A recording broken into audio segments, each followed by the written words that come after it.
Hello, everyone. This is the Functional Fridays podcast. We talk about jobs people have, current social issues, and much more. I hope you enjoy today's episode. Can you like hear me okay? Is it like... Yeah, you're good. I hope it still records the same way I remember, but yes, it is recording now. Okay. Okay, so hi. Hi. Introduce yourself and what you do. So I'm Ross. I'm a musician. I play music. I write music. I produce it. I'm also a math tutor, so I do that, you know. I think we both have that same thing where it's like, we have our main thing and then it's like whatever we studied in college. Yeah. So... I mean, they kind of both pay, so it's kind of like, you know. It gets away with everything. Yeah, so it's legitimate. Exactly. So what gave you the drive to get into music? Like in general, or like when I was like younger? Anything. Like what inspired you? What drove you to do music? Was it anything in particular, or was it just a very general thing? I think it was just like I was into music a lot. I mean, I was like in middle school, and one band I really liked, that I loved, Nirvana, and like I wanted to play drums, you know? Yeah. And I was like, Dad, can I play drums? He's like, no. And well, we didn't have any space. We actually had a lot smaller house than we do now. Mm-hmm. And even now we still don't have a lot of room for it. But like it's noisy, and so I was like, okay, I want to play guitar, and he was like, no. But I talked him into it. But I had a friend that like one time he like invited me to like his jam session with his like friends, and I was like, okay. And then like it was really cool, and then I was like, man, I want to play guitar, and he just gave me his, like he had like an extra one, and then I was like, really? Like he just gave me an amp, like a small amp and a guitar, and then I was like, do you need this? He's like, no, I have like, other guitars, and then like I just brought it home and I played it for like a whole week, and then his parents called and was like, we need the guitar back. like he didn't ask his parents if he could have it, I could have it, but I think like after that, like once I had to give it back, like my dad was like, you know what, we'll just buy you a guitar, you obviously really like to do it, so I just kind of, it's kind of how it happened, I was gonna say, because like I feel like that's how it usually happens, where it's like you can't afford doing an instrument, you go to ask your parents, they're always like, why do you want to do that? Like, no, like a lot of people, I think their parents are like musicians or something, and like they're always around music, and then it just kind of like happens for some people. For me, like that was not the case. Like I don't have musician parents, I don't have like a lot of music around me necessarily, besides what you hear on the radio or like what my parents would play. So like I didn't have that kind of upbringing. It just kind of like I just wanted to do it. I just loved doing it, and I was gonna say, because like I feel like you were saying like space is one of the things, but I feel like as a parent you've also hear like, oh, the noise, it's too noisy, it's too much ruckus around the house, and it's like they don't want to deal with it either. But, I mean, I think, when you're playing, it's obviously going to be not so good, or like, I don't know, it's just, it's a lot of noise. It's a lot of noise and it's a lot of patience. Yeah, I think guitar is not as bad if you do okay, but like drums, like, I don't know if you've ever been in a room with drums. So you saw me play a show, obviously. So, and that was like barely mic'd, So, I mean, it gets really loud, and like neighbors, for drums at least, like will complain. But I mean, like guitar is really not that loud. Now with me, I have like a computer. I don't even have an amp in my room. Honestly, I don't have any kind of speaker system. Like everything's through like headphones, or I have these like studio headphones here. So exactly. Like my parents will be like, I don't hear you play music anymore. Are you still into it? I'm like, of course. I'm still, like, it's all I do. Do you see me on the social media?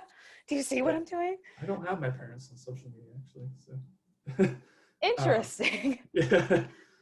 But yes. But yeah, I mean, like, so it's obviously really quiet. Like I just play into my computer and like do all the drums on like a keyboard here. So like, yeah, I mean, if I had like roommates or anybody, like they'd probably think I gave up and just watch TV all day. Like I'm not probably that quiet. So You should probably get away with that whenever like you have roommates. Be like, yeah. I mean, the only thing is like singing. I have to get a mic out, and I can't have any music. I have to have it like isolated. Yeah. So you do have to sing kind of just out of context, and if it's bad, it's really just weird. A lot weirder than it is when it's good. Do your parents hear that? Like hear you Probably, singing yeah. and being like, Yeah. Okay, so how old were you when you started learning the instruments you know? I was 13, I think. But You only yeah, know guitar, right? Or is there other? I mean, I guess I consider like singing an instrument. Yeah. I mean, some people don't. So. Instrument. Sorry. No, it's great. I mean, like it can be percussive, right? Exactly. To each their own. But yeah, I was 13 when I played guitar. Like when my friend gave me the guitar story, that was when I was 13. Okay. So around 14, I guess I was like really taking lessons, and but so I did that, and then I learned how to sing when I was 18. I was screaming when I was 18. Yeah. But I had to learn how to like properly do everything. But then over time, like I think it was when I was 22, I took drum lessons. So I kind of know how to play drums, and I write them all the time. I compose them on like a computer, like I program drums, I should say. And I kind of know a little piano, but I don't know if I know enough piano to like, I mean, I can kind of just noodle around, you know? But like if you got like notes and or, like play this song for me.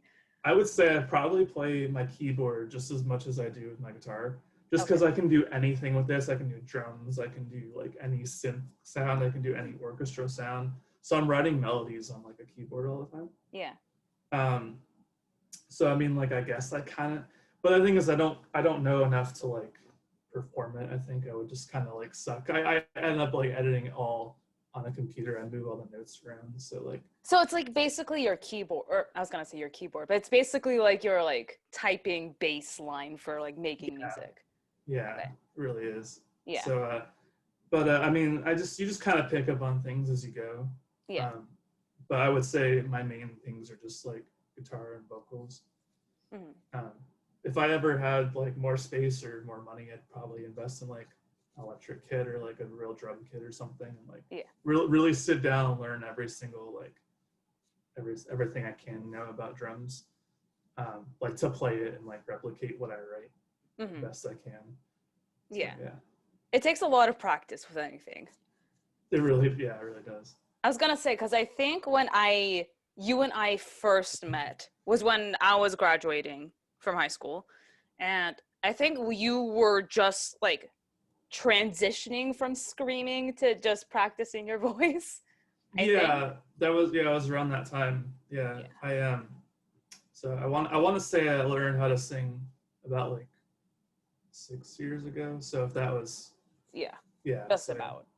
But yeah, I think like I learned how to sing when I screamed, but I just wasn't good at it. Like, I mean, I was doing warm-ups, so I had to do it, but like I really just wasn't good at it. But the more I kind of used my voice, the more like I found I was like, okay, I can like do all this different stuff with singing. Yeah. And then like one day I was like, you know what, I want to kind of do this and I want to see what I can do with it. So I just kind of I ran. You mess with it kind of thing. Yeah. Okay, so what tips would you give somebody that's just learning to learn an instrument? And this is whether it's for a future career or a hobby. I mean, so like for me, I guess like when I was learning, I didn't take it very seriously when I started. I didn't really think about having a career. So, I mean, like anything can change, right? Of course. So, like I would say if you're gonna learn an instrument, like really just like take it seriously as you can, like put the time in, and like I never really did that. I never really tried to like better myself. I felt I wasn't in the right mind space ever. I felt like I just didn't mature when I was like early on. Mhm. So I never really sat down. I never really took feedback. I never really practiced that much. So I Yeah. just kind of did whatever I wanted to do, kind of thing. And I wasn't good at it. It wasn't good. Nothing I did was good. And I would just say, like, really just put the time in, because if you have the tools to do it, you know, you can Mhm. pretty much do anything if you really try. Yeah. If you want to, of course. So I feel like if you have all those tools, you can like pretty much pivot to where you want to go, you know, the path you want to take. So just really, really just try to take it seriously, put the time in, Mhm. and it will pay off, you know. This is something I'm gonna add too, is that like I don't know if it is the same way with music as it is for other things, but I don't feel like you need to have expensive equipment to start. And I feel like a lot of people have that mentality of like, I need the $1,000 like mic equipment or guitar equipment or whatever it may be. I mean, you need to start somewhere, but like I don't think you need the expensive start stuff to start out with. So I mean, that depends. Like, it depends. Who is it that doesn't need it? Like, are you talking about like people beginning, like Yeah, starting out? yeah, No, I guess not. Like, I guess like you could. I mean, I think like the better the equipment, like I don't know. I feel like if you have decent equipment, like I would say in a $500 range at least, okay, like that might be okay. Because like the it's hard to play something that doesn't sound good. It's hard to play something that isn't good. yeah, Um, but I wouldn't, yeah, I wouldn't say like buy $1,000 worth of, because you don't know if you're gonna like keep up with it too. hmm, But I think if you're really serious about it, like really go all in too, like get the best stuff you can, because like it really shows. Like if you have an $1,000 guitar versus like a $300 one, yeah. there is a tone difference. There really is a sound difference. Hmm. You know. That's what I was gonna say too, because like I feel like for film, it's the same way where it's like a lot of people bash iMovie for like editing software, let's say. Yeah. And I've talked to people and I've worked with both iMovie and Final Cut, and I like the same thing that you're saying, is that you notice the like quality of what you're producing because of what you're using. Yeah. So I think programs don't have an impact on like the quality necessarily. yeah, I think it's the source stuff. This goes in the music and film, like yeah, the source tone they call it, or like the source of like your like images or mhm, movies that you have are gonna really impact like how it's gonna be edited, or like how it's gonna be mixed, or so like you know what I mean. yeah. Of course, it could really go hand in hand. Yeah, so I don't know how many like audio people are gonna be watching, but like a lot of people talk about like programs like Pro Tools versus like Reaper, and like there really isn't a difference between any of the programs we use to like edit and like mix music. They Hmm. all do the same thing, and I think the same thing with film. Like they all do the same thing. Exactly. I've never used the iMovie, so I don't know the limitations of like the program. You know? I think the biggest limitations when it comes to like iMovie and any other media is that you can't really you can make small adjustments, but it isn't like something like Adobe or Final Cut where you can really go into cropping detail, go into specifics. And I feel like Yeah, that's the biggest issue with any programming that you do, free versus pro. That's where a lot yeah, of these programs get you, is that it's like, oh, pay $3.99 for the pro, and it's like you get a bunch of these things. There's a reason why they get you with those things, yeah, because it's the small tools that you feel like you would need to be a better, musician or anything. yeah, absolutely. But yeah, I think everything just I mean, it doesn't matter what you use, as long just make sure like everything is good at the source. You know. Exactly.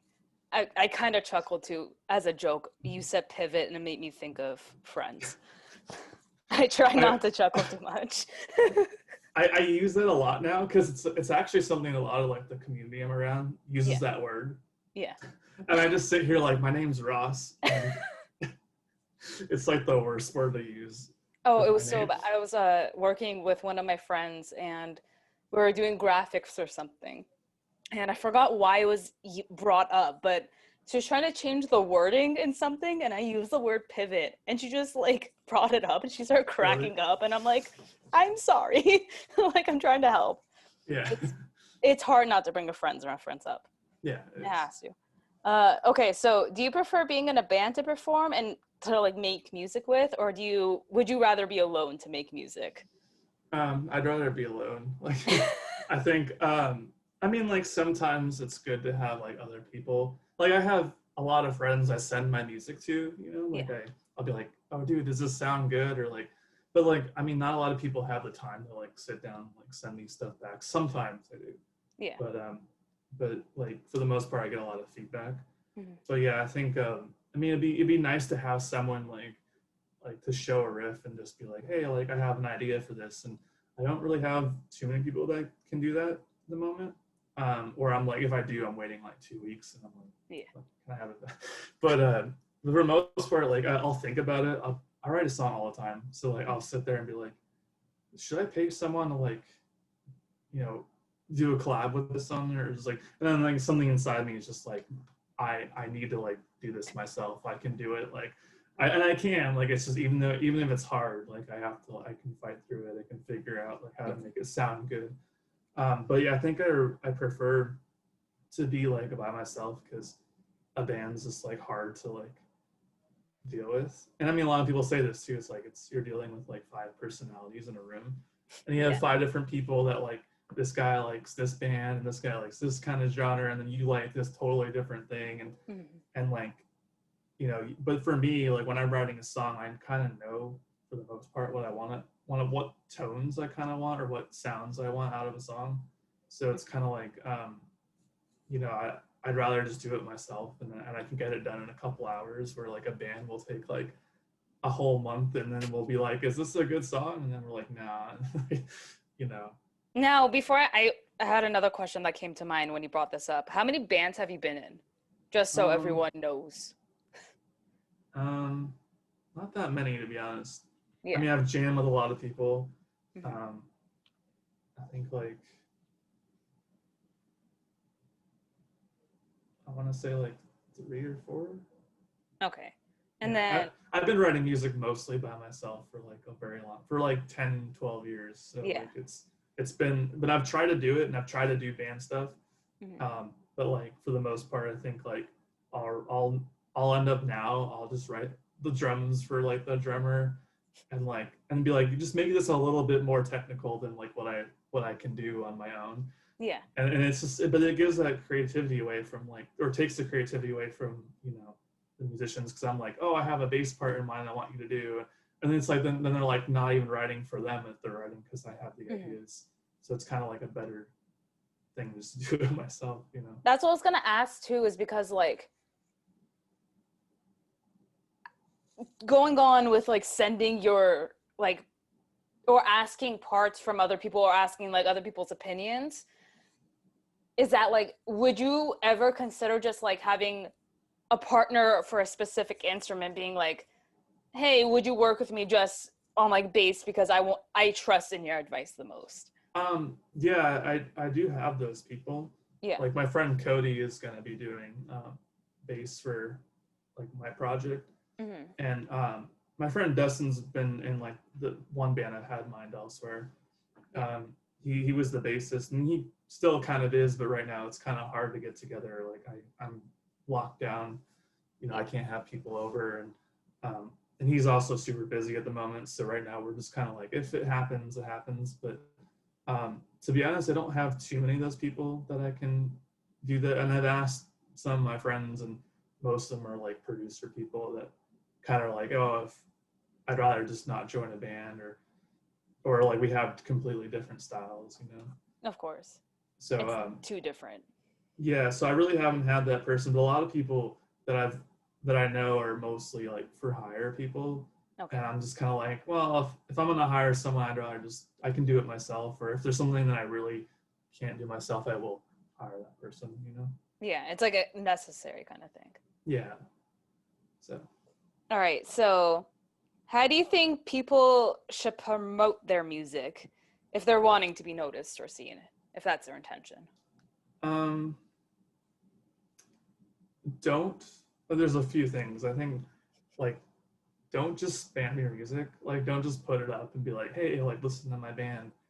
Like, put some thought behind, doing it at least. Because, like, people don't want to be sold to, and you have to, like, give value first before you promote something. Because, like, if you think about it, like, I don't know, like, this is a hard question to answer because there's a lot of different stuff that kind of goes into it. But I think, like if you think about like Paramore, for instance, like why do people like Paramore? Because like they're known, they have great music. So like if the Paramore puts out a song, like people are gonna check it out. But if you're like a nobody that just wrote a song that's in a similar style, you can say like, oh, we're like Paramore all you want, but like no one's gonna like care. So you got to ask the question like, why should people care? And like, I mean, the thing for me, like one thing I've done is I did a lot of videos, and you've seen like the Metalcore Monday stuff I did. Yeah. And it has like funny skits, and I'll just do like funny skits if I have an idea, and I'll just put it out. And I think like a lot of people that I noticed that watch those stuff were more interested in talking to me after I did that stuff. After I did something funny or after I did something kind of interesting that wasn't related to my music, you know what I'm saying? So I gave value to people, and then they were more interested in talking to me because they got to know me as a person. They're like, oh, this guy's kind of funny. And like it's kind of like a doorway of like getting to know that person. So and I think a lot of people don't do that, and they just put out their music expecting something to kind of happen, and like maybe it'll happen. Like people might have a second like, oh, I know this guy, he's cool, let me check it out. But like for the most part, like even my own friends probably scroll sometimes on like, or a lot of the time, just because like they're busy or it's just not the right mood. So like, yeah, I think if you're gonna promote something, like that's probably like the best way to approach it.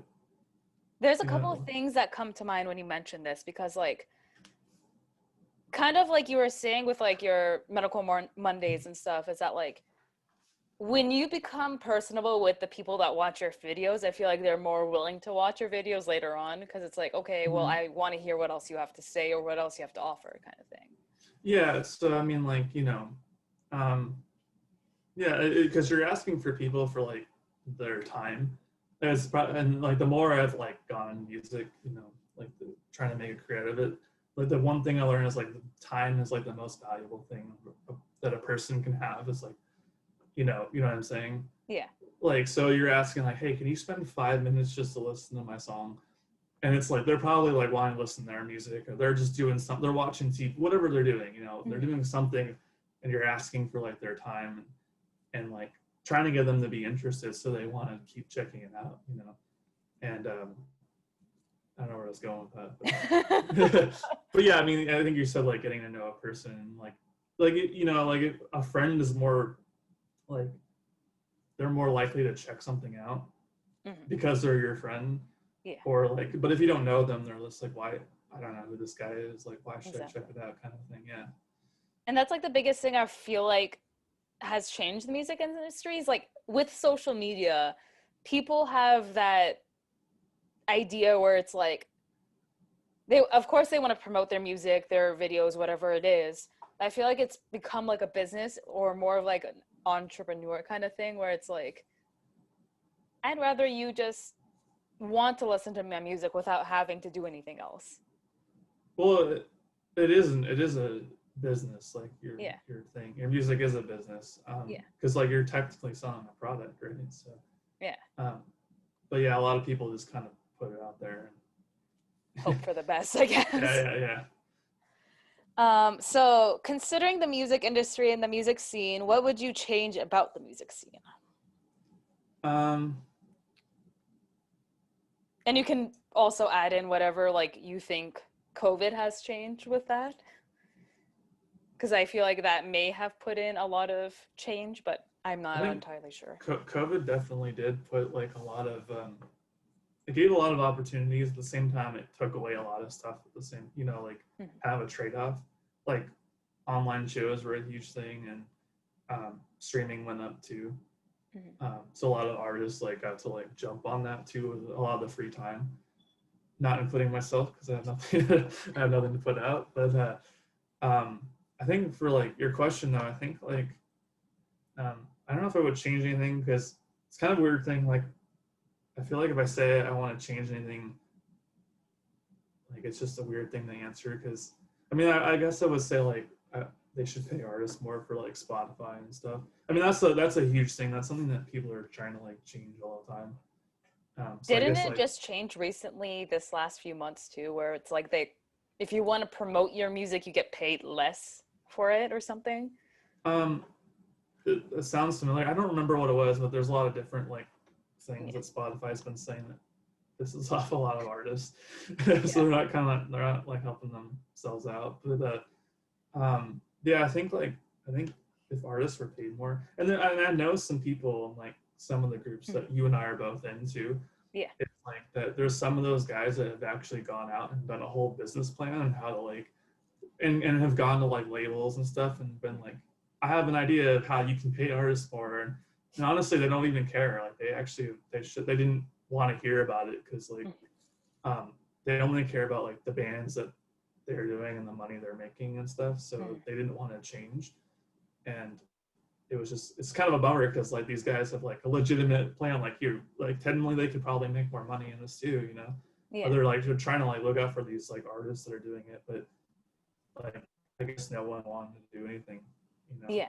I was gonna say because It like didn't I think it was the same thing with I know that whole situation where a lot of bands try to get into record labels and they're like completely cut off and like ignored from the label because it's like, okay, well, we're not interested in the style of music, you know, we don't like your how you represent yourself, whatever. And I also know like a lot of these, besides like the labels, I feel like a lot of the award shows are the same way where it's like we don't want to represent your music because of the image you have. And I feel like that's also that's something I would personally change. I don't know if you see it the same way. I'm not really sure about that because Yeah. I know a lot of like I mean like a label comes to you if you're like making money, obviously. Yeah. And if you have something like if you're I don't know if like a label would change like the way you look or anything like that. But I feel like if you're making money, if you have a certain look, obviously, and you're selling money, like a label will work with you, and they probably wouldn't change what you're doing, just make it better. But I don't know. I've never been there. I haven't like I don't like a lot of people say things about like the music industry, like they like tell an artist what to do and all that, and I'm just thinking like I don't know if like a label would technically do that, but I guess they could, you know. Yeah. Like they would tell like you're gonna do this now and Exactly. You know, I'm like that's not I don't know. It's I really a whole don't know. scenario. Yeah, I can't speak on it because like I have interned at a record label, but like I wasn't that deep into like know like how they run their artists necessarily. I just did the operations side of things. So like I don't yeah. It makes sense. Yeah. All right. So do you think the internet has changed the music scene? And how so? It definitely has. Definitely has. I mean, like, I think we're talking about this too with promotion, and I wanted to like comment on that. Like, you know, and this kind of ties in that like a lot of like, there's a lot of music out there because of social media, you know. Yeah. So like everything's super saturated, you know. So it's really hard to like. So like yeah, there's a lot of change because right now like you have like TikTok right now that came out in the last year that a lot of people are getting on and they're saying like, you know, it's a new way to promote music. Like it's, I mean, Instagram now is like pretty much almost obsolete because of TikTok because so many people are on it.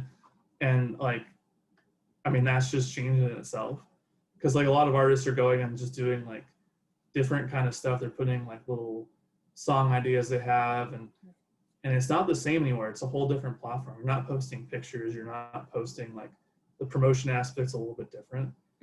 So yeah, I mean like, yeah, I think like, I mean, everything changes. Everything changes day to day and like with online stuff too. So I would say definitely the internet changed the music industry. Oh, yeah. I was listening to someone's video. I think it was within the last few days.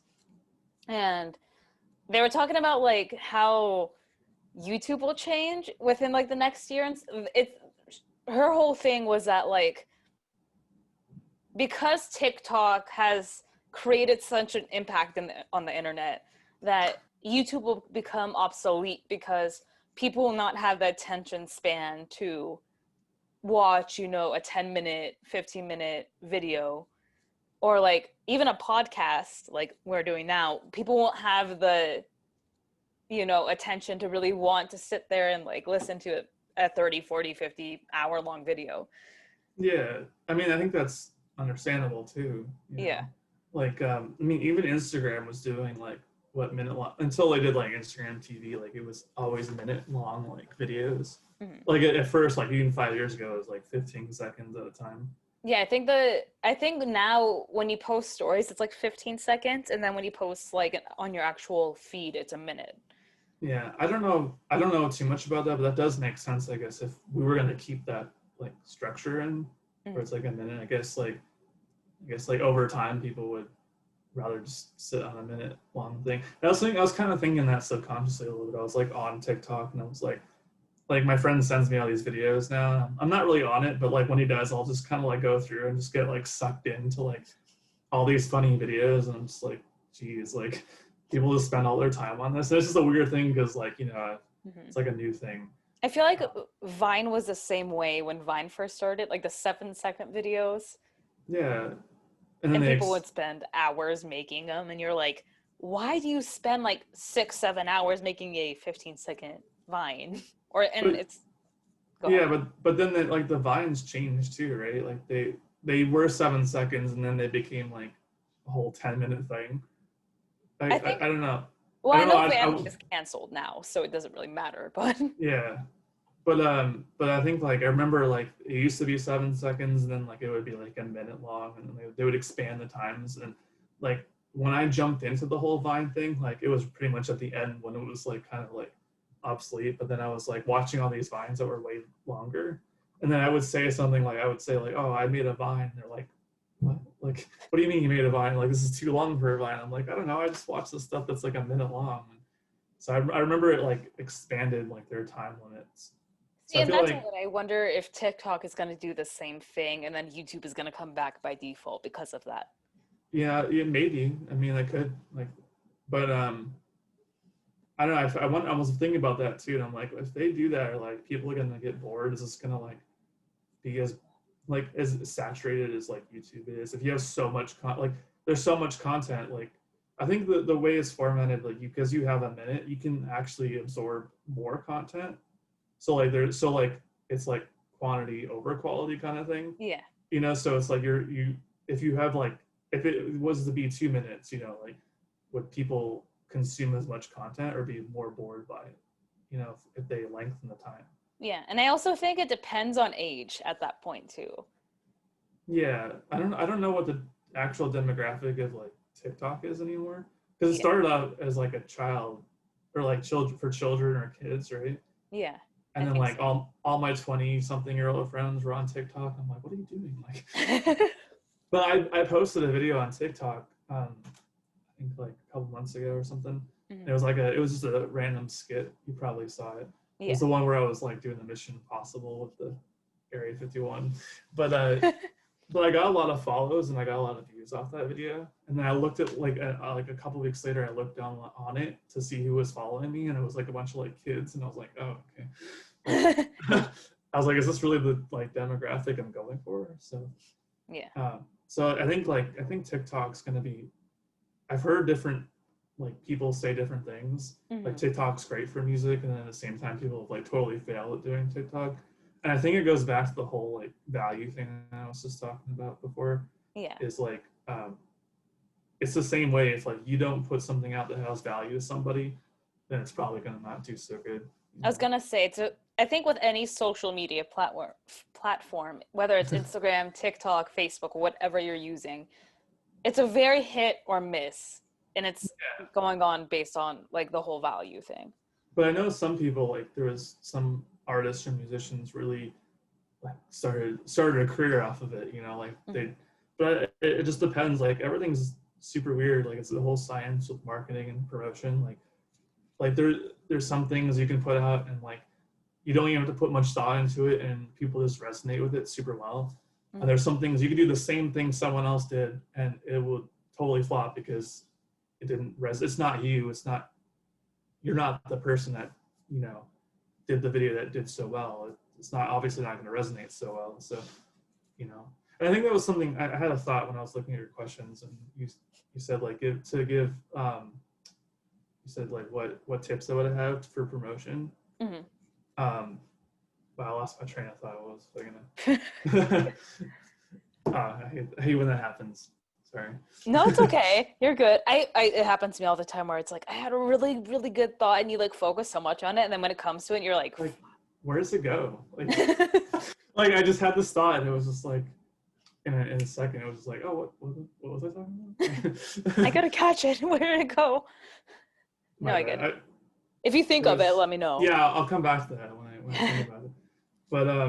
But yeah, I think like with TikTok, I think so. One thing I want to mention too is like you saw the video I put out, and you even reached out to me about it. You know, that one thing I was like talking about like why I wrote that song. It was like a minute long. Yeah. I was like saying because I was depressed, and it kind of like it was something I just totally did like in the spur of the moment. I was like, you know, I think it'd be cool if I actually just did a weird kind of different angle than like just showing myself playing, just showing myself in the moment kind of thing, and then like explaining what I was doing when I was writing the song or how I was feeling. And I just did it like on a whim, and I was like, let me just try this, and then it did so well. Like I had people that don't follow me currently just like, you know, like comments on the video. I had so many comments on Instagram that I never have gotten before in any other video. And I was just like, I was blown away. I was like, wow, like that, I did not expect that to do well. And I was just like thinking like why it did well is because like, you know, for people who don't know the video, like it was just, as I was explaining, it was just a kind of a sad song, and I was like feeling depressed, and in the video had like, you know, text that came up and said like, oh, I was feeling really down and I wrote the song, you know, and like, I was open about my feelings. I think that's why I did so well, because I was like open about my feelings. I was transparent, you know, and I think like if people were to do more stuff like that, in a way, you don't have to talk about like depression necessarily, but if you were like more open and transparent with the stuff that you put out, like more people would watch. And I think that's why it did well. But I think like but other stuff where I just put something out, I was like, here's me singing or here's me playing guitar, like it really didn't have that same value. It was just like, oh, this guy's playing his favorite song, but you don't know why it's my favorite song. You don't know exactly anything about it. So, and that's the thing is, I was gonna kind of mention this because it's those videos that you make with like being raw about your emotions or whatever that you don't like. I don't know if you felt this way when you put out this video. I'm not gonna assume that for you, but like I feel like it's those videos that you don't expect to like have that kind of outcome, I guess. Whereas there's some other videos that you feel like you can work harder on and you don't get the same outcome, and you're like, oh, I disappointed myself that I didn't get that same outcome. Yeah. But like I've gone that too where, and I think you even replied to my story asking about it, but it was the same thing where I posted a Instagram story. I think it was literally like on New Year's Day, and I posted a story talking about how like my New Year's resolution is to really like focus on myself and like not, it sounds bad when I said it on Instagram too, but like I had to clear it up so many times, but like I can't care about other people if I don't care about myself first is basically what I said. And I needed to like work on myself. And then I think you replied to the response video I posted the next day. Yeah. And you were like, what were you talking about? That was basically the whole thing. Yeah. And like, I had friends I probably hadn't talked to in high school in years, and like random people messaging me on Instagram, and they were like, thank you for posting that because I didn't expect you, like I needed to hear that.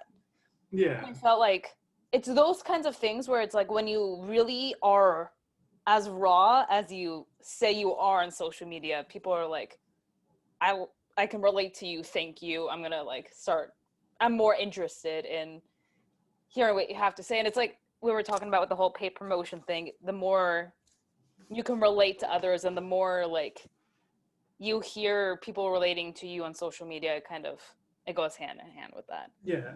And I've told people too, like I had a friend I was talking to, Mm. and he was like, he wants to do better on social media and like, you know, like get more people looking at what he's doing. And I was like trying to explain, like I did like the video we were just talking about. Like I was like, you know, for me, like I do well when I talk about, even on Facebook on a regular post, if I talk about my feelings or anything that's going on with me and it's more personal, like people respond and you know, it does well for me. But I think like you have to find also like what works for you Mm-hmm. too. Like you can't just like his magic bullet for like people talking to him or being more personal isn't going to be talking about depression, you know. Oh yeah. I mean, I like whatever he's feeling, you know, it has to be authentic, you know. And like there's a certain extent to where if it is, for example, depression and you're milking that so much, people get tired of it. Oh yeah. And people notice it. Yeah, but Obviously. I told my friend this too, and I was like talking, and I was like, I mean, like I'm not just being like, oh poor me, like I'm not like you know just like trying to like get people to feel sorry right now. I'm actually like turning it around and saying like, how am I currently overcoming it? Yeah. You know, like I give feedback on like, okay, like I'm in a bad place right now, but I know I'm gonna do great, and I know this is what I'm doing to like, you know, get past it. And then people are like, oh, that's so cool, and then because that's giving value back. And Yeah. I think also this whole value thing, like when I first like started and I was like, I'm gonna do music seriously, I'm gonna make it a career a couple years ago. Like I didn't have all this information I'm talking about now. I didn't know anything about it. So like when it was told to me, I didn't understand. And I don't know why it was such a hard concept for me. But I think the more like I just was trying to be myself too, like in every step of the way, like I think like the more it was like, oh, like that's what people are talking about. Like and it's still hard because like sometimes I just like a song and I'm just like I just resonated with it so well. But then like, if I do a cover of it, like I'm not gonna make some story up like, oh my god, like I lost my best friend in a car crash when the song was playing. Like I can't just make that up, you know. Yeah. Like and like some things like you just do, and it's just and those things like those things that resonate just come out in the way you perform and the way you talk about things, you know. So it's like and when people say to be authentic, it's like even just in the way you tell a story and the way you like say, you know, I the way I play my music, the way you write your poetry, like it has to be authentic to you, or it's gonna, and then people just know, like you can just sniff it in the Exactly. air. Yeah. It you could tell when it like when you're telling your story, no matter what your story is, it needs to come from somewhere like deep down. It can't just be like you can't force yourself to do that set thing. If that Yeah. Yeah, you can't. And that was I was gonna ask, like this question came to mind as we're talking about this. Is that like I've been asked this myself, but do you think that there's like do you ever feel like you want to share your emotions, but like there's a privacy barrier that's like, okay, well, I want to talk about this, or I want to make this cover and explain why I'm making this cover, but there's like that privacy barrier of like, I don't think I should share this because of, you know, whatever story shouldn't be on the internet. Not necessarily with covers. Like, I think I was just like, for me, like the covers I've been doing this year, like, Yeah. I think I just did because I wanted to practice. I wanted to put myself out there. But I think like, so the stuff that I'm writing right now, like I have a bunch of music I'm writing. There's some things I don't like want to talk about. Like, and there was something one of my friends told me was like, he's like, write something that you're uncomfortable with, and I have before, and it did well, you know, like when I did it, and people still listen to it sometimes, like, who hurt you? And so I think like, and like some of the stuff I'm writing right now that like I will put out, like I've had interviews before where people are going, oh, what's the song about? And I'm like, I was uncomfortable saying it, you know, out loud, and I think like some things there's gonna be like, I'm probably just gonna make it vague when I talk about it, like because I don't really want to go into it. And there's some stories that are like I'm writing a story in a song I'm doing right now that has nothing to do with my personal life except one small detail that happened that made me like inspired to write it. Yeah. So it has nothing to do with anything, and I'm just like, do I tell people I just made up a whole story? And And like, but I don't even want to talk about that small detail of my life, you know, it's like why I wrote it. And so, yeah, I guess sometimes like, you know, and I think like you're not obligated to either, but I think if you even say like to someone like, hey, this is a personal song, and like they hear it, they'll probably know, you know, they'll probably be like, oh, like this sounds like you really like felt it, you know. So Of course. yeah. All right, so I'm gonna go on to the next question. Do you usually make music with, I think we kind of answered this one, but I'm still gonna ask it. Do you usually make music with others helping you produce the music, or do you often like doing the behind the scenes work yourself? And Okay, sorry. no, it's okay. What else did I write? Oh.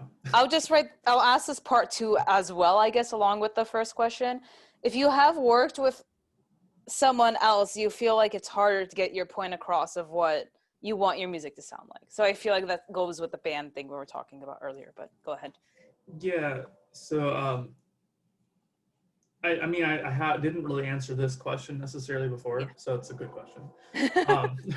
But I do prefer to do things myself, and before 2020, like before January of 2020 hit, like I was planning on like getting stuff recorded by my friend Dave, and like, and I was kind of going into the studio and we were doing some pre-production for some songs, and like there was a lot of different like kind of like hills I was going, like the journey I was going through. So a lot of things like I actually ended up tossing or putting like on the second back burner.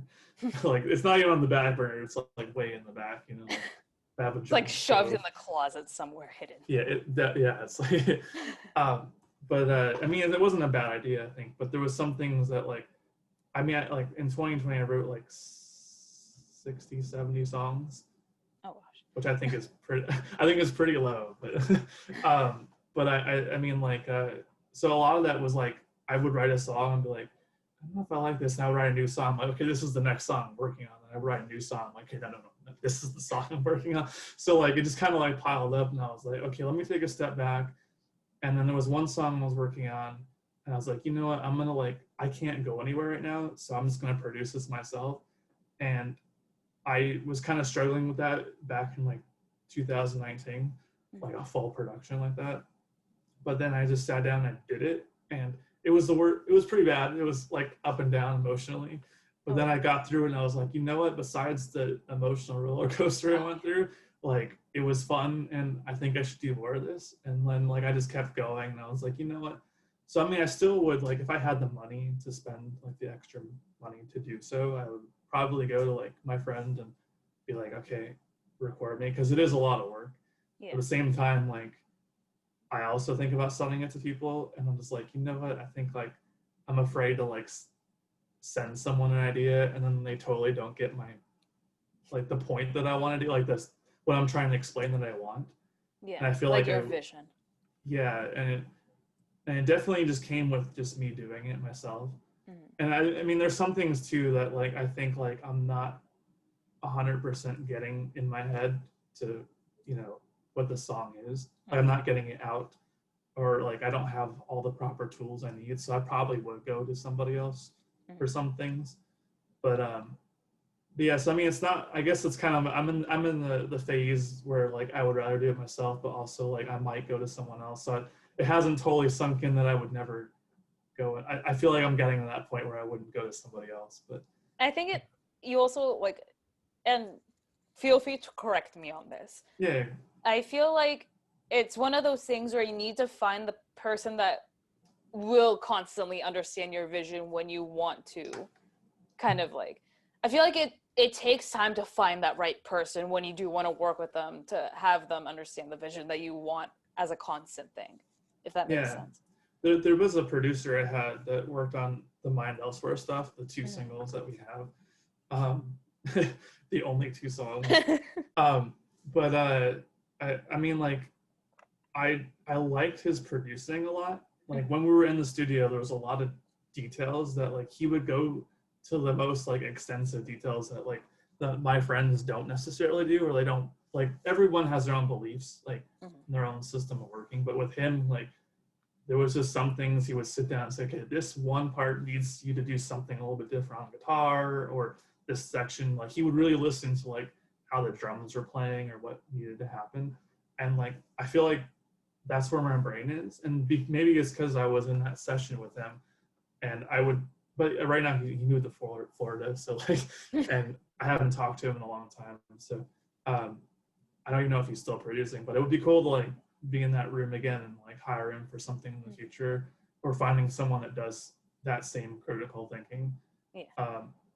That was, I don't know if that was relevant to what you were talking about, but No, it is. And like, that's something else I was going to ask. Another question came to mind, is that like, do you think it's important as a musician to understand the behind the scenes, like what goes on as far as like post-production and like the specific nitty-gritty stuff? Because I feel like, yeah, I think so, but sorry, I didn't mean to. no, it's okay. Sure. That's the main thing I was going to ask, was like, Yeah, but yeah, I think like it's important, not to like if you're not going to be a producer, you don't need to know how to sidechain stuff. You don't need to know how to like how every single plugin works. Like my friend reads like the manuals for everything he uses, and he probably has like thousands of plugins. But I think like obviously that's a little bit extensive for someone that's not going to do that kind of work. But obviously like I like, so here's a story. Like when a couple years ago, you probably heard that pop punk song I released under my name.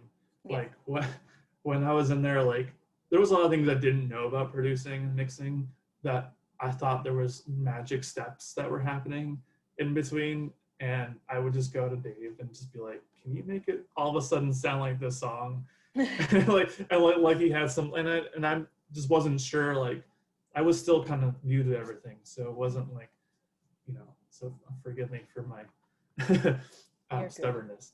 But then like even like in coming in like the mixing stage, I would like come with him with so many notes, and he still jokes about it. He's like, that 20 pages you're gonna hand me, like, and and it was, we were there for 4 hours, like in a session, just like me like picking out things I wanted changed.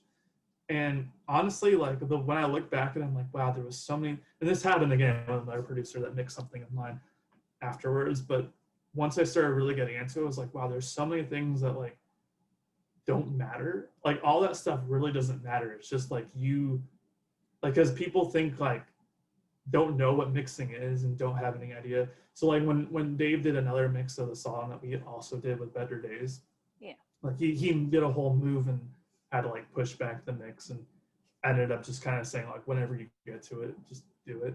So it's not released yet, but he did it, I think like sometime last year, I think. Yeah, it was sometime in the summer. And he sent it, and I was like, there was things that I would have changed that I was like, you know, I probably would have mixed this differently.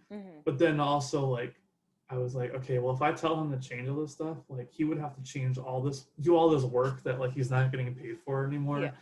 And I was like, you know, I told him, I said, you know what, we're just going to leave it as is. It's a good mix, honestly. Like no one's going to care if the snare sounds differently. Yeah. Like, and, but I think like, and he didn't actually do any notes. There's only 1 or 2 things I really want him to change. They're like super minor, but I think like it was kind of cool to be in that moment. Like, you know what, I don't have any notes I'm not going to bother you with, you know. And exactly. And it came with me knowing, because now I'm a mixer, you know, I'm a producer now. Yeah. So, you know, now I'm just like, you know what, we'll leave it as is. So it was a cool moment. So I think like the more musicians know about this kind of stuff, the easier it would be to communicate this stuff. Especially get your point across, because like people will use these words like, I want the song to sound a lot warmer, and it's like, what does that mean? Like what is it, what does warm mean to you?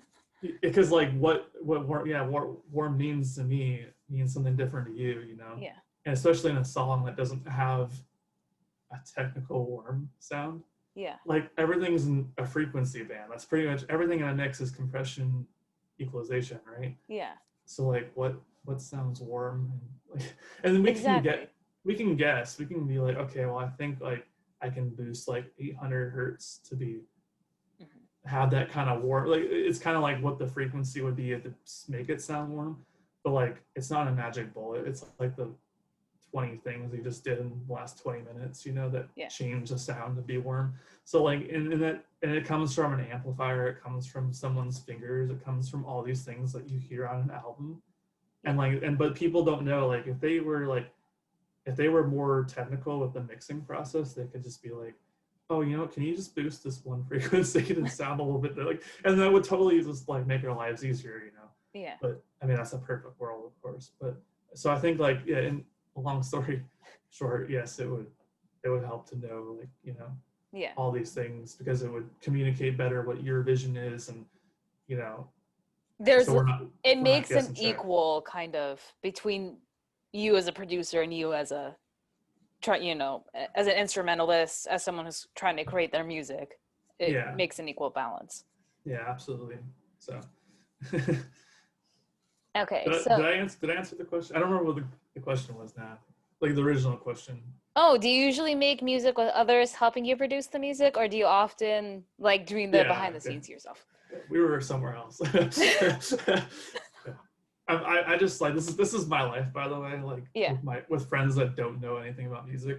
I'm just like, dude, I just did this cool thing on a mix, and I'm explaining like all the steps I did, and they're just like, no one cares. Like, it's really sad because like no one knows what I'm talking about, because it's like even people that know music don't really care that much. Like, it's just even musicians, I'll be like, hey, I just did this cool mix, and I can't talk to them about it because like they don't know what I'm talking about. And even it's worse with people that don't play music. It's like they just kind of like shrug it off, like, oh, this is what I did today. I'm like, okay, you know. Exactly. And like it's I get that, because it's like you made something that it's like, I spent so many hours making this, and then you bring it to someone that is like the polar opposite of what your interests are, and they're just like thumbs up on Facebook, or like there's not much of a reaction as you would want. So the worst thing is like if you were like, oh, you spent like 8 hours on like a whole song, you're like, this sounds like this band, you know, and like, and then or like, this sounds like this to me, and then you hear it, someone hears it and like, oh, you know what, this sounds like this and this. I'm like, I don't want it to sound like that. Like, and like they'll just trash like everything you did. Like they'll be like, oh, I didn't get that feel. I'm like you just wasted 8 hours just like working on it. But I mean, like, this is what I do. Like, sometimes like a mix will take 6 to 8 hours sometimes, like on average. So like, you know, it's like, this is what my life like is, what I spend like a whole 8 hours of my day on. So like, what else am I gonna talk about? And like, I was gonna mention this too, is that like, when you make your own style of music, or anything for this matter, this really goes for any form of art, is that like, you should, not specifically you, but anyone watching, is that they should really be like, once you produce something, if you put it out there, like, expect the critiques back that you get, kind of thing. Yeah. And know that you're gonna have that varying critique, even though it's like not something you want to hear, and you're like, that's not what I hear. It's something that it's like, okay, well, I guess that's how you hear it, kind of thing. You know what's funny though? It's something I realized in like a few people's responses lately. Mm-hmm. So like when I show them something, like my friend Ken, if you ever watch this, yeah, Ken. But like I'll show him all my stuff, and like I think like my music's changed from like what it was like 5 months ago. Like there was some stuff that it sounds like Deftones, or like older like kind of rock in that kind of scene. And he'll be like, oh, that sounds like Deftones, or it reminds me of Deftones. And then like I'll show him something that's more pop and like more modern sounding, I think. And then he'll just be like, he'll still say it. He'll still be like, oh, this sounds like Deftones. And I think like, because he likes that kind of stuff. Yeah. I think like, and maybe I do have a little bit of that style in my writing, but I think like people that like a certain thing, you know, like are gonna hear what they like in a song. Yeah. If they like the song, they're going to hear what their influences are too. They're like, oh, this reminds me of this, this, and this. So don't take it personally if someone critiques something you did. Yeah. Because like, I mean, like people are going to hear things that they probably don't know what you listen to either. Mm-hmm. Like I love Paris, but like so many of my friends don't know what Paris is. So when they say like, oh, this sounds like Linkin Park, it's probably like, because they're like, it probably sounds like Linkin Park, but doesn't mean it doesn't sound like Paris, you know, like it sounds. I think I saw that on one of your posts too, where, what post was it? And I think I like this post of yours. I think you were making like one of your collages for the new year, It was like music you collaged for the new year. It was like part of your portfolio. Oh yeah, no, yeah, yeah.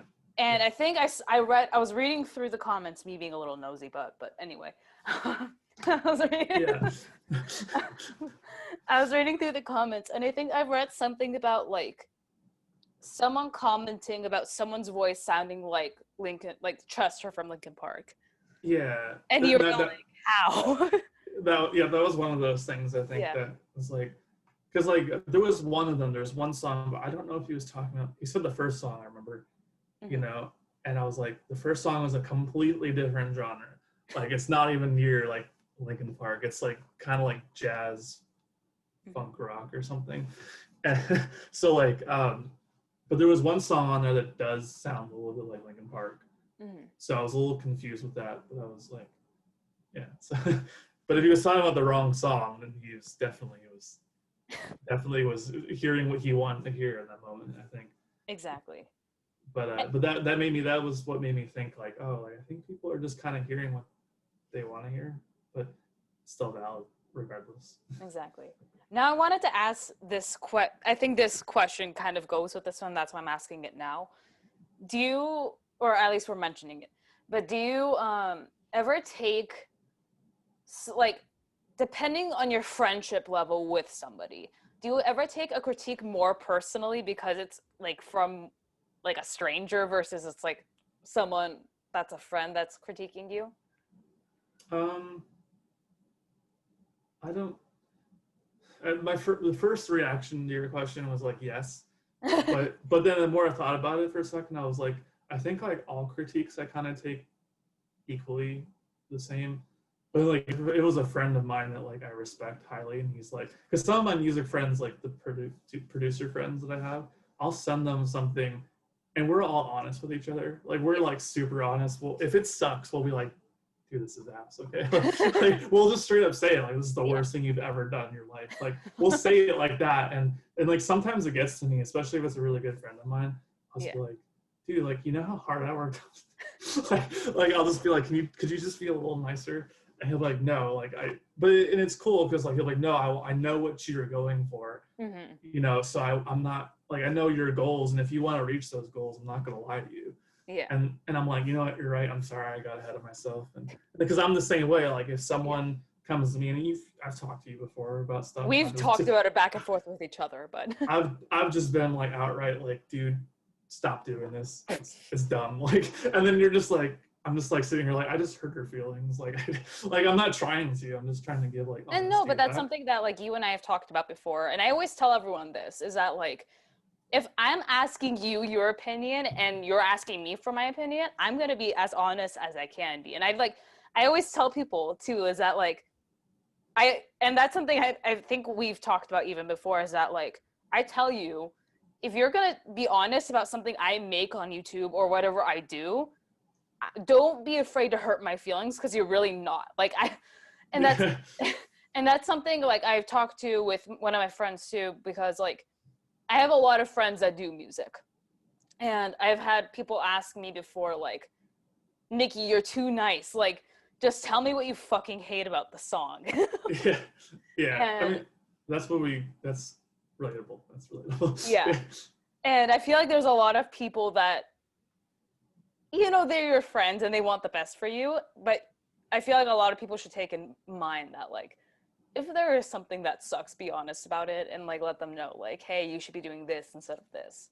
Yeah, because I mean, like honestly, being nice about something, and I'll do this with like strangers, because when you're meeting someone and they ask you for something or like feedback, like I've had people like completely not talk to me anymore. Like after I've given feedback, like they just didn't want it, or like they were just looking for like a compliment.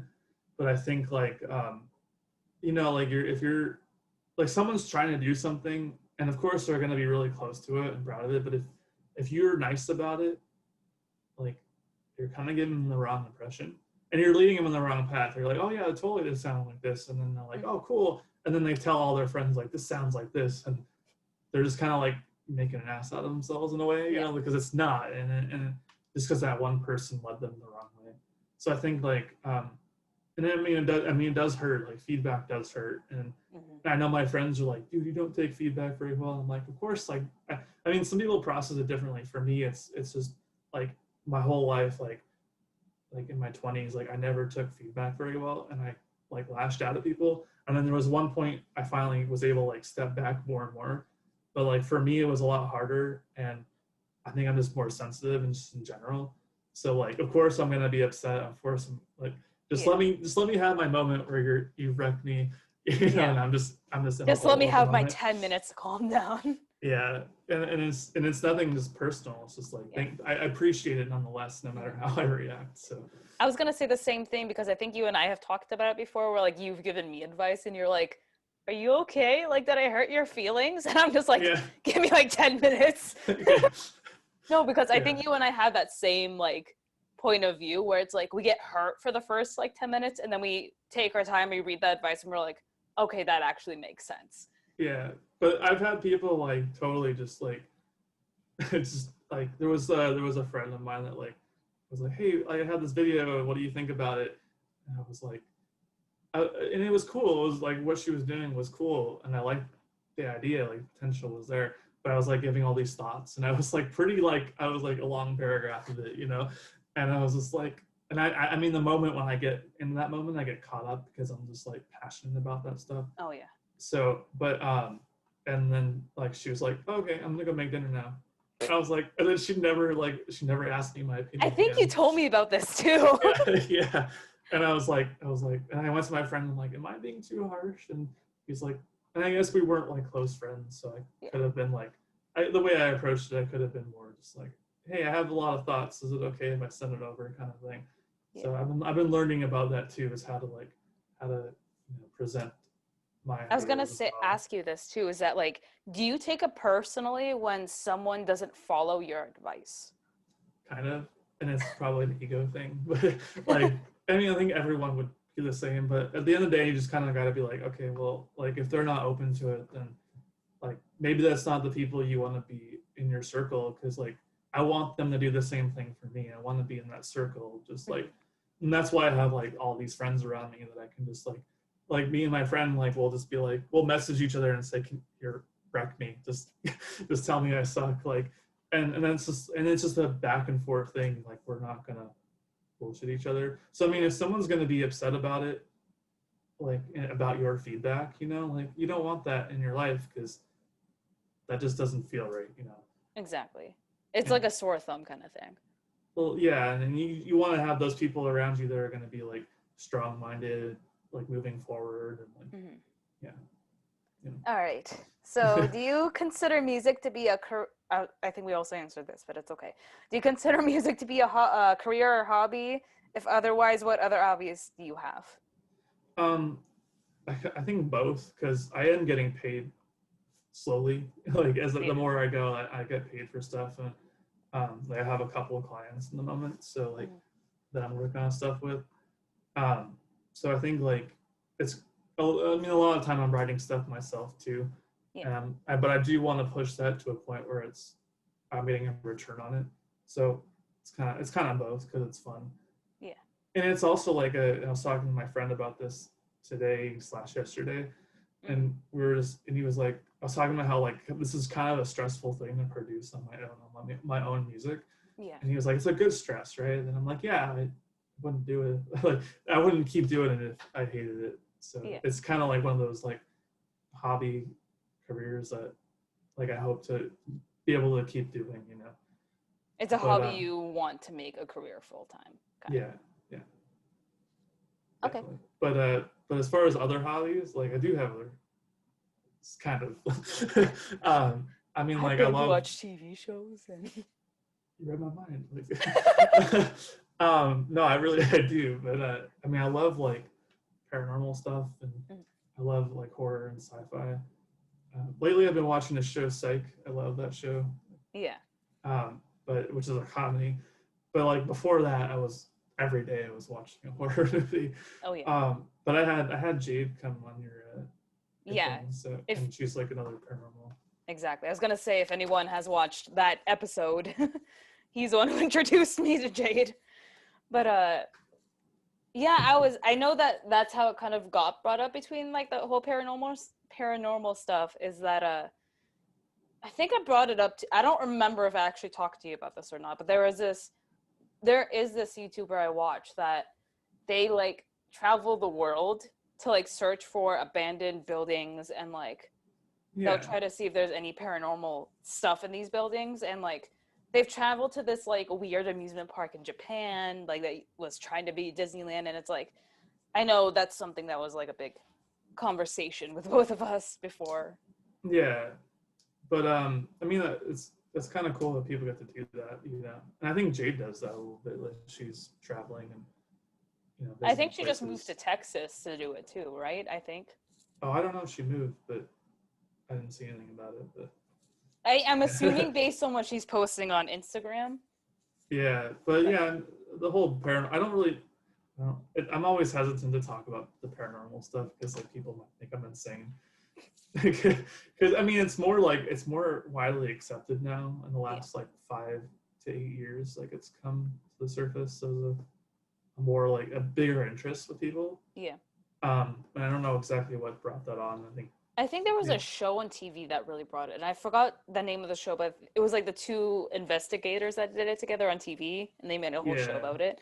Forgot what the name of the show was, but I think they were the main ones that started it, like a handful. Was it Ghost Hunters? Was that? I think so, probably. Yeah, probably. But I was gonna say, like, it was those kinds of shows that probably brought it to the light and was like, made it a little more okay. Yeah. But I mean, people still like I was doing it like when we were, I think, a little after when we were like first friends, like a couple years after. Yeah.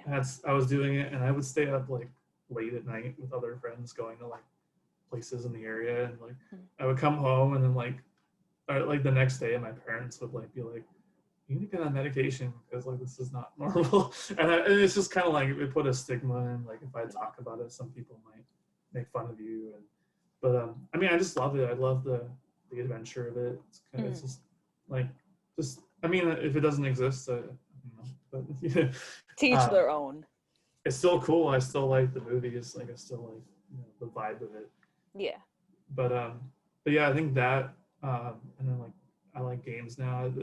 In COVID, I started playing more video games. Yeah, there's a lot to play now, and I know that like. That was a big thing when COVID started too. Everyone like sold out on Nintendo Switches, and then now it's like the PS5 is out, and everyone wants one because of what kinds of games are on the system and stuff. But I feel like because of the whole pandemic thing, every video game system starting to launch something, whether it is a new system console or just a new game. But it always sounds fun to play something different. Yeah, I didn't follow that too much, but it was I've always been into gaming, like, but I've only played like one or two at a time. Yeah. But then I met a friend, my friend Gil, that like just like we were just talking. He's a drummer, and he was like a huge gamer, and we were gaming together. And then he would be like, "Bro, you got to buy this game." And then I bought a game, and he's like, "I get this game too." And he was telling me about every game that's cool, and then I would just start buying games, and like it was cool because he opened me up to like new games. But then he stopped playing, and if he watches this, I'm just shit talking him because he made me buy games and play with me. Just watch him watch this and make like 5 comments being like, "Ross, stop!" Like, what are you doing? But yeah, no, it's cool because like there's a lot of games I play now that I never considered playing before. I was very picky, and I'm still picky, but like, but yeah, he definitely opened me up to like trying out new things. And so yeah, I kind of got into that, but I try to limit myself now because like it can get distracting, and if I play a video game, I'm just like, yeah, this is nice. I'm gonna give up and do this every day now. Okay. And then I just totally forget about music, and it's just the whole push and pull thing. So, yeah. But it's a good thing to get away from and just kind of like mediate, I guess, as a good relaxer for you. Yeah. So do you have any last comments or concerns that you want to add now that I am at the end of my questions? Not really. I guess just if you wanna add me on Facebook and talk or whatever it is, like you want to follow me, and it's cool. Like, yeah, I'll put all your socials in the description of this video. Yeah, I'm open to talking to people. So like, Yeah. If you wanna hit me up and chat about music, like, go ahead and do it. No I'm one's not allowed gonna. to talk to you. Wow, that's mean. Okay. Walks out the room. Yeah. But yeah, I think like it's not. I'm not gonna be weirded out by it. You know? Yeah. Unless you're gonna be weird about it, like that's. I'll make people be weird towards you, I promise. Don't do that. You're like, I'm already uncomfortable. Yeah. But yeah, I'll add all your socials in the description so people can get a hold of you and stalk you a little bit if they want to. Cool. You're like, I'm okay with stalking now. Yeah. So It's I'm normal. gonna. I sleep in your front yard every day. Oh. Is that who that was? That was you? Now I can call 911. I couldn't before. Could you imagine that? Like, I can't call 911 for some random hobo. I'm just like, Yeah. Do you know who they are? Like, no, I don't. Well, when you do, let us know. Okay. when you identify a name. Yeah. Anyway, I'm gonna end the recording. So. All right. Any buys.